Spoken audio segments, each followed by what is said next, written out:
Hey everyone, Ryan here at etrailer.com. Today on our 2019 Hyundai Santa Fe, we're going to be taking a look at and showing you how to install the Curt Class III 2-inch trailer hitch receiver. My favorite thing about this hitch, although it is mostly visible, is that it's going to contour nicely to our vehicle's body lines. Now this is a Class 3 hitch, so it's going to have that 2-inch by 2-inch receiver tube opening. It's also going to have a reinforced collar for extra strength. It's going to have the standard 5/8 size pinhole.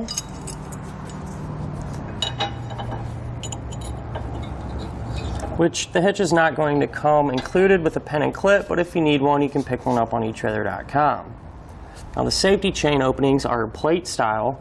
They're going to be very large and give you a lot of room to use just about any size safety chain hook that you might have. It is going to have a gloss black powder coat finish, which not only is going to look good, it's also going to help keep it protected from the elements. Now the hitch is going to have a 750-pound maximum tongue weight rating, so that's going to be the amount of weight pushing down on our hitch. It's going to have a 5,000-pound maximum gross trailer weight rating. That's going to be the amount of weight pulling on our hitch. So that's the weight of your trailer plus anything you might have on it. Now keep in mind, it is always a good idea to check with your Hyundai's owner's manual to make sure your car can pull that much weight. Now keep in mind that Curt does require the use of stabilizer straps for all non-trailer loads. If you need some, you can pick them up at etrailer.com. Now I'm going to give you a couple of measurements. You're going to use these to figure out which hitch-mounted accessories to use. From the ground to the top inside edge of the receiver tube opening is about 13 inches. You're going to use that measurement to figure out if you need to get a ball mount with either a drop or a rise. From the center of the hitch pinhole to the edge of our rear bumper, that's about 4.5 inches. You're going to use that measurement to figure out if any folding accessories you might have can be stored in the upright position without making contact with the bumper. Now that we've gone over some of the features, let's install the hitch together. To begin our installation, I went ahead and lowered and removed our spare tire. On the driver's side, we're going to have a plastic panel. Now we're going to need to remove that. To do that, up top there's going to be two 14mm plastic nuts that we'll loosen. They won't actually come off. But what you're going to want to do is just turn it to the left a handful of times. And then along the bottom side, we're going to have 3 pushpin style fasteners. Now to get those out, you can either use a trim panel removal tool or even a flathead screwdriver will work just fine too. What you're going to do is put your tool underneath the head of the fastener, just kind of pry downward like that.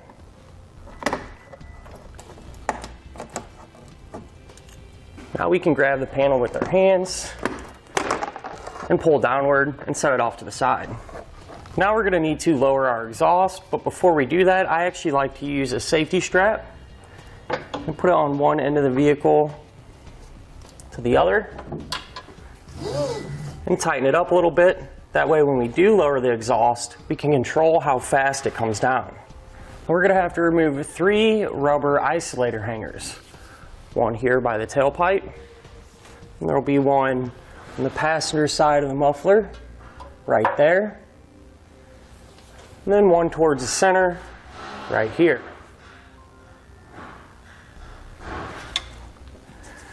To remove them, it's a good idea to spray a little lubricant on there, and that'll just help them come off a little easier. Then we can take a pry bar and just pry outward, just like that.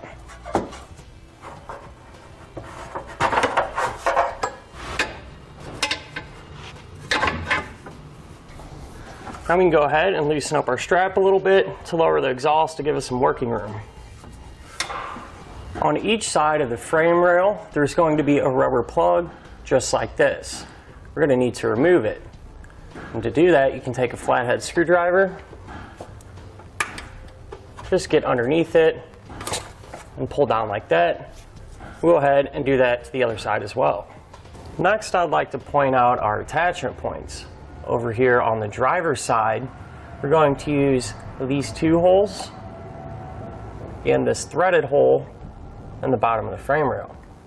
As far as the hardware that we're going to use on the driver's side, in these two holes, we're going to have a 1/2-inch carriage bolt that is going to come from the outside in like this through our hitch as well. And what's going to secure that is a 1/2-inch flange nut. For this hole, we're going to use a bolt and a conical tooth washer. You always want to make sure that the teeth on the washer are going to be facing the hitch.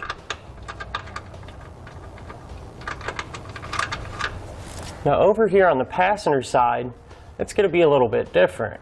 We're going to have 4 attachment points. These 2 holes and these 2 threaded holes on the bottom of the frame rail.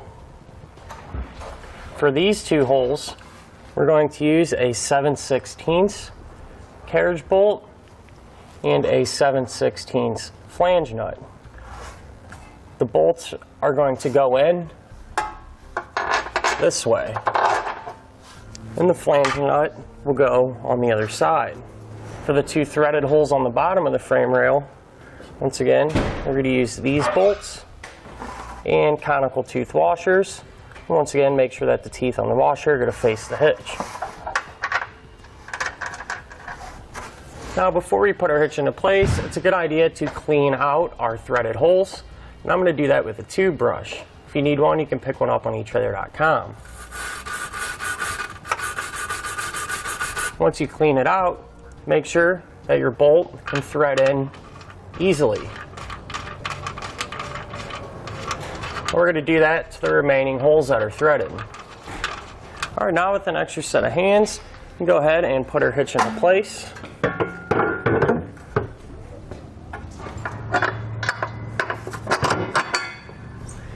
And it's a good idea to get one bolt started on each side. That way the hitch will support itself while we work on the rest of the hardware. Just kind of a pointer.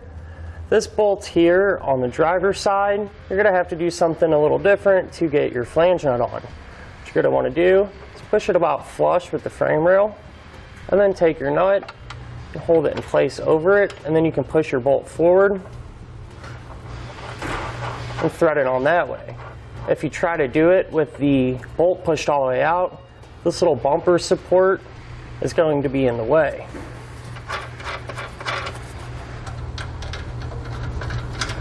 Now with all of our hardware in place and hand tight, we can go ahead and snug them all down.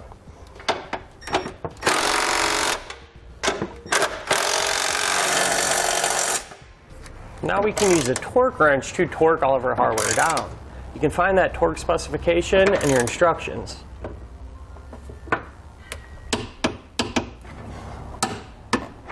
With all of our hardware torqued down, now we can raise our exhaust back into position in the opposite way that we lowered it.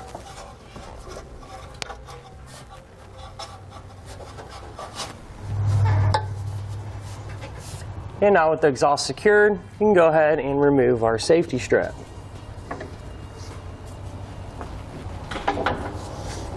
Now we can go ahead and put our driver's side plastic panel back in place. And to finish up our installation, I went ahead and reinstalled our spare tire. And that'll do it for our look at and installation of the Curt Class III 2-inch trailer hitch receiver on our 2019 Hyundai Santa Fe.